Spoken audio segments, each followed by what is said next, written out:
first of all, you mentioned Tiger Woods, and there was this lovely line in your article where you spoke about watching him. I think it was in 2005 when he won his second Open, and you spoke about losing yourself in his swing, right?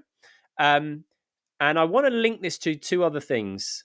One was that um, cultural delusion, you could say, that people have, that winning the biggest titles, earning the most money, getting the biggest house is synonymous with happiness. And you gave the example of, for example, Victoria Pendleton. But there are so many examples of people who've reached the top of their proverbial Everest only to be left with this feeling of where's the joy that I was promised all along. So that I want to link there. But then also, in your article, you gave this lovely snapshot into your family life.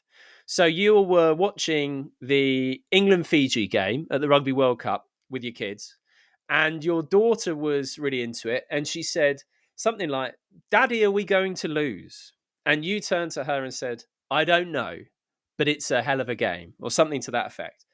And I thought that was quite a revealing comment, because to me, I don't know if to what degree you agree with this, right? But the general consensus is, and you'll hear it trotted out time and again, is that sport and life is about winning. It's about trophies. It's about accumulation, etc., right? So that's that kind of the first part of the quote from your daughter. Are we going to lose? And then the second part is, I don't know, but this is a hell of a game. I'm so immersed in it that it's its own reward, right? And so that then comes back to losing yourself in Tiger Woods' swing. So if you can touch on that.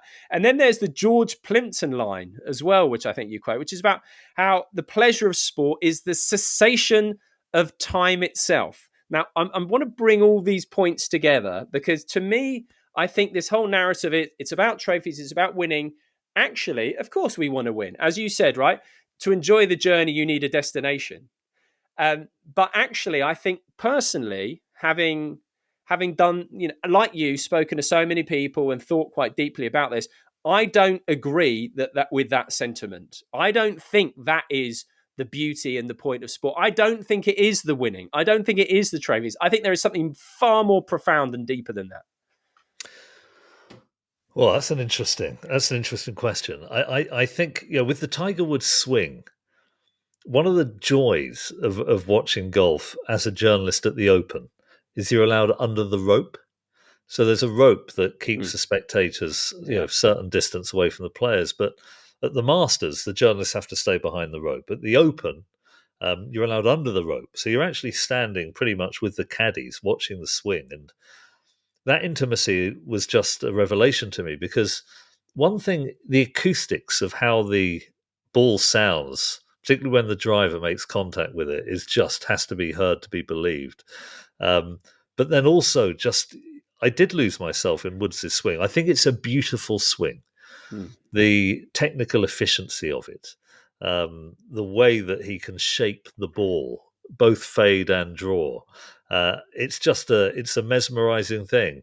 I think the same is true of watching great sports people in any field.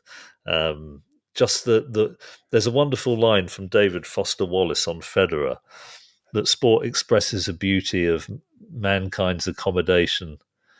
Actually, Simon, I can't remember the rest of that line. It's a wonderful essay. I don't know if you've ever read this Foster Wallace essay. Yeah. So this is Federer's religious experience, right? Yes, this is exactly. his most famous article. And I mean, actually, I've read the article on many occasions, and he cites a Federer forehand that a lot of people have questioned, and I know exactly the one he's talking about, where he's being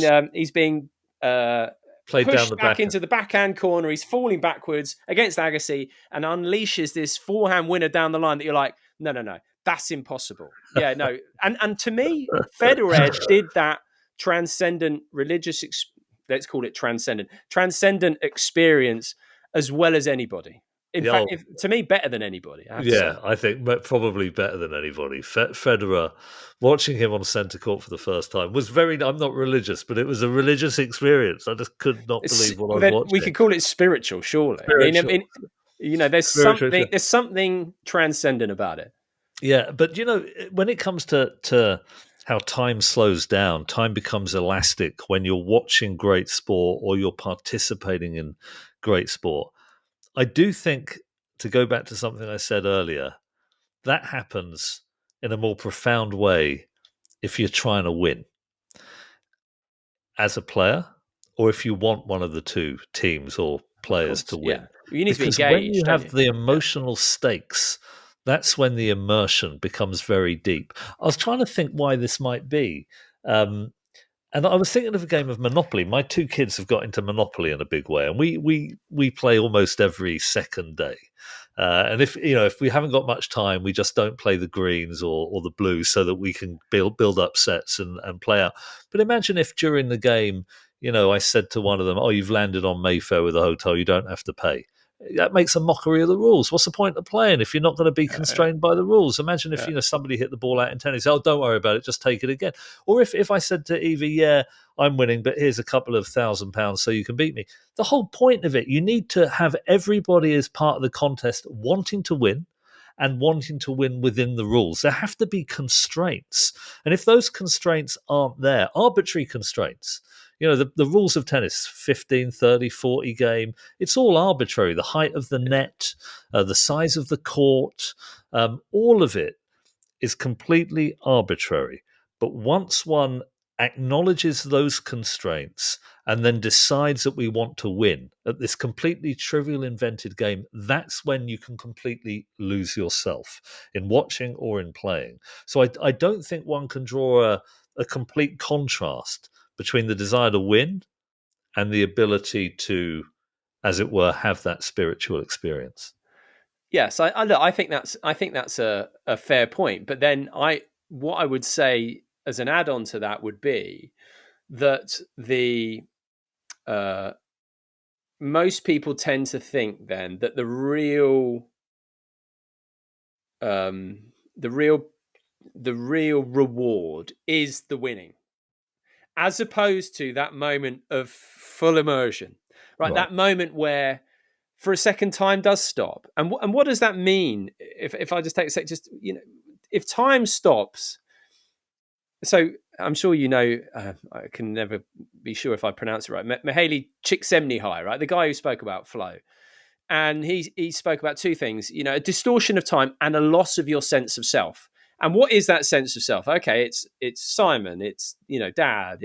I believe this, I think that this has happened. I regret this. I've got these hopes.